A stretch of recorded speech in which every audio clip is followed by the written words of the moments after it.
Alors aujourd'hui, nous continuons notre tour d'horizon sur cette projection sur nos jeunes. Et sur ce fait, nous allons présenter la catégorie 15, représentée ici par Alex. Alors Alex, tu es arrivé au club En 2012. en 2012. Présente-toi un peu, tes diplômes,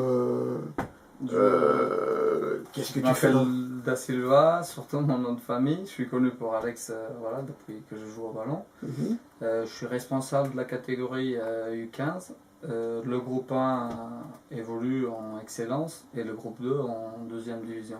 D'accord.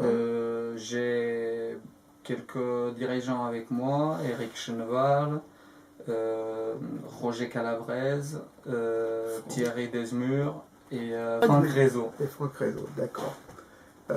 C'est Eric qui est ton bras droit sur Si, ce on coup-là. on a travaillé ensemble déjà l'année dernière. Mhm. Bon, ça fait 2 ans qu'on est ensemble, ça se passe très bien. Mhm. On se comprend surtout, c'est pour ça le fait un peu de l'évolution, je pense aussi de ce qui se passe depuis ces 2 ans. Mhm. Et il y a eu ces 3 à 4 parents qui nous suivent depuis longtemps, qui sont extrêmement importants pour cette catégorie, pour les gamins, et ça fait plaisir d'avoir toujours les mêmes personnes Ouais. avec nous pour le suivre. Alors, présente-nous ta catégorie un petit peu. Donc, tu nous as dit tout à l'heure que l'équipe a eu une journée excellence, c'est bien ça? Oui. Je te laisse continuer. On a eu la chance d'avoir le nombre nécessaire pour faire évoluer 2 catégories. Mhm. On a pu choisir entre les 32 licenciés qu'on avait en début de saison. C'était très bien. On a fait 2 groupes différents, bien évidemment, parce qu'il y avait une grande différence. Niveau. Qualité, objectifs personnels et objectifs du groupe en soi. Mhm.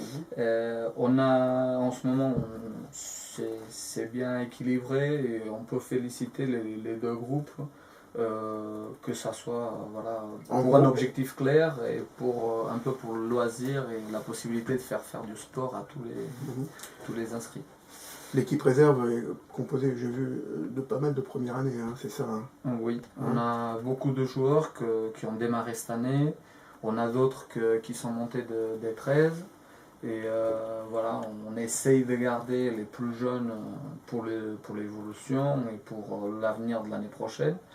Parce qu'ils seront en deuxième année, ils pourront avoir le plaisir de jouer ensemble. Mhm. Et l'année prochaine, ça sera une intégration beaucoup plus simple en tant que deuxième année. Alors, je crois que tu as un coach de choix pour l'équipe réserve que tu vas présenter. Bien sûr, on a notre président qui a un œil très spécial sur ce groupe 2. Il est très attentif, c'est quelque chose qui le passionne et qui voulait s'investir un petit peu plus au-delà de sa casquette principale. Mhm. Bien évidemment qu'il prend énormément du temps, mais que ça le fait aussi très très plaisir de suivre une équipe et de voir une évolution dès la transition déjà de U13 à U15, Mhm. parce qu'il y a plein de critères qui changent sur ces 2 catégories extrêmement différentes. Mhm. Tout à fait. Ok, alors maintenant on va parler du comportement du groupe. Alors, fair play par exemple. Il y a une très bonne évolution. C'était pas évident de gérer tous les arrivées du club. Mhm. On n'avait pas tellement que ça déjà sur la catégorie du 15 vis-à-vis de toutes les montées qui ont été effectuées l'année dernière. Et après, voilà, c'était un peu chacun voulait prendre un peu son espace, voulait se faire un peu respecter. Mais aussi au niveau fair play, il n'y a jamais eu des cas particuliers, on va dire. Ils ont tous bien évolué là-dedans et il faut qu'on garde cet esprit parce que c'est très important pour la suite. Mhm. Alors, si on se projette par rapport à l'équipe 1, parce que les premières années, ils sont vraiment dans une période de construction, enfin de découverte de la catégorie, les points faibles et les points forts de ton groupe. Je pense qu'il y a une grande évolution dans les 2 groupes, bien évidemment. Le groupe 1, ils m'ont un peu surpris vis-à-vis de son investissement, vis-à-vis de la réception qu'ils ont eu, de tous les critères et tous les objectifs qu'on s'est donnés dès le départ. Et je pense que l'évolution qu'on a eue jusqu'à maintenant, elle est due à tout ça, quoi. Parce que dès le départ, ils ont compris qu'il fallait s'investir et ils ont dit présent à chaque jour, à chaque match, à chaque semaine, quoi. Beaucoup de rigueur. Il faut un petit peu quand même. J'ai pu l'observer. Parce que voilà, c'est une catégorie un peu spéciale, c'est l'adolescence, voilà, il y a pas mal de points sur les joueurs de cette catégorie il faut être attentif, quoi. Et qu'il ne faut pas trop permettre sportivement et personnellement. Le point faible, c'est bon, les joueurs. Vu un peu le changement de niveau qu'ils ont eu, je parle des arrivées et de ceux qui ont été déjà... L'adaptation, tu veux dire. Voilà. L'adaptation de ces joueurs dans la catégorie excellence, c'était pour certains la première fois. D'autres, voilà, c'est déjà un niveau qu'ils connaissaient, bien sûr. Et je pense que ce point faible, c'est plutôt dans la compétition et dans l'exigence qui était transmise à un certain moment, qui les a fait évoluer ou bloquer à un certain moment. Voilà, Alors, par rapport aux objectifs, c'est très simple, hein, mais enfin, je vais te laisser parler là-dessus. Où on en est actuellement? Pour le groupe 1, on est dans les objectifs. C'est-à-dire, il faut le dire, la montée en ligue. Voilà, on joue l'été, c'est clair. Ça se joue sur 3 équipes, hein, d'après ce que j'ai vu. Oui, on est 3 premiers ex aequo. Le championnat, je pense qu'il va être serré jusqu'à la fin. C'est ce qui donne un peu le piment de cette catégorie. Et ça va faire un challenge énorme pour le groupe 1 et aussi pour ceux qui envisagent de venir. Dans tous les cas, si on a une montée en ligue pour les 15 ans cette année, ça sera exceptionnel puisque la dernière montée était en 15 ans. Oui, c'était les 15 ans, effectivement, de Philippe.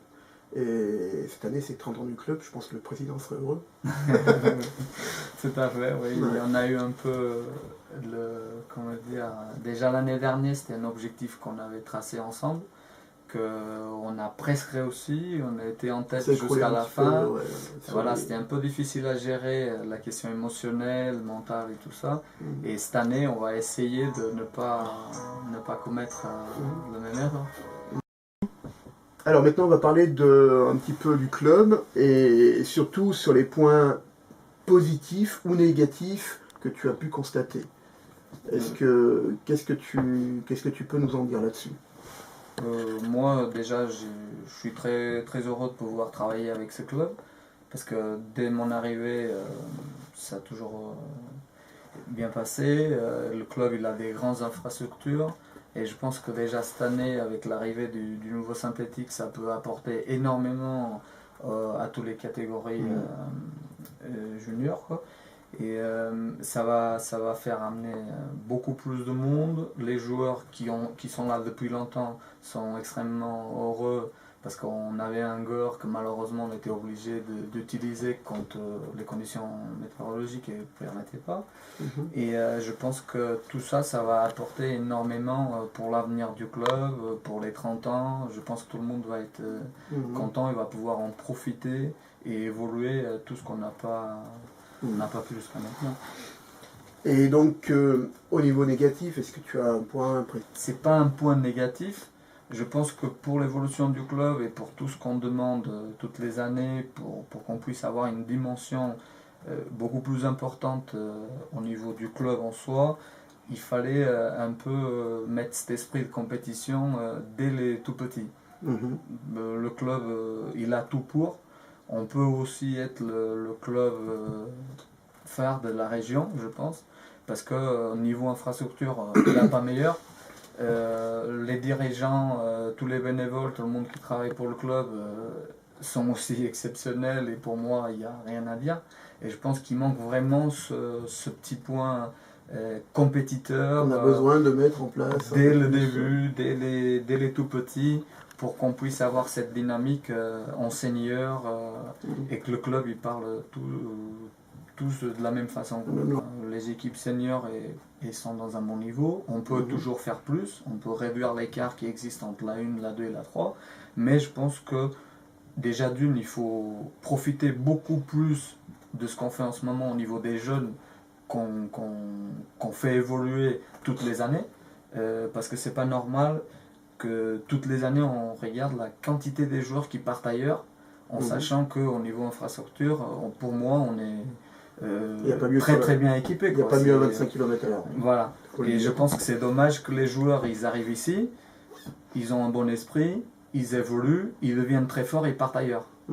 Et pour moi, le seul point qui fait qu'ils restent, c'est vraiment cet esprit compétitif, c'est vraiment cette évolution de toutes les catégories et ne pas que le joueur il sente, bon, c'est bien, Charvieux et tout, mais pour la compétition, il faut que j'aille ailleurs. Il ne faut pas aller ailleurs, il faut rester à Charvieux, il faut continuer à aimer le club, mais surtout se dire je peux évoluer et une fois que je serai fort, je peux rester parce que le niveau il est aussi attractif. Tout à fait. Ok. Est-ce que tu as un regard sur les autres catégories? Si, je ne suis pas très près comme un coach de chaque catégorie, mais je suis très content et pour mes collègues des 17 et 19 en soi, qu'on est tous en premier. Ça n'arrive pas toutes les années. Non. Je pense qu'il y a une bonne dynamique, je pense que ça arrive au bon moment. Je pense que tout le monde travaille comme depuis tout le temps. On ne fait pas plus ni moins, mais je pense que c'est une année importante peut-être par rapport aux 30 ans du club. Tout le monde est plus motivé, tout le monde veut atteindre des objectifs. On commence à en parler de cet esprit compétition qui est très important et ça commence à se remarquer sur toutes les catégories à 11 pour avoir une meilleure adaptation dans les seniors et dans l'avenir de tous les jeunes qui évoluent à Charvieux. D'accord. Alors, si tu devais voir l'avenir du club, comment tu le verrais? Comment tu aimerais le voir? Pour moi, le club, je reviens à nouveau sur la compétition parce que je suis un compétiteur, parce que j'ai grandi là-dessus. Ça fait beaucoup d'années que je fais ça. J'étais pro pas mal de temps. Et je ne sais pas vivre dans un club où il n'y a pas de cette façon-là. Voilà. On va conclure maintenant. Si tu avais un souhait perso. Mon souhait perso, déjà, voilà, je suis dans l'ancienne réforme des diplômes, je suis BE. Je crois que tu es BE, d'accord. J'ai l'objectif d'avancer jusqu'à l'ancien DOF. Voilà. Et mon but, c'est vraiment d'être coach principal d'une équipe senior. D'accord. Ok. Donc un objectif proche ou à moyen terme? C'est difficile à dire proche ou au moyen terme parce que voilà. Mais pas dans longtemps, mais je dirais dans 5 à 10 ans peut-être. D'accord. Bon, ben voilà. Je crois qu'on termine cet entretien, puis on passera à d'autres catégories. On va descendre, on va aller sur les U13 après ensuite. Merci Alex. C'est moi.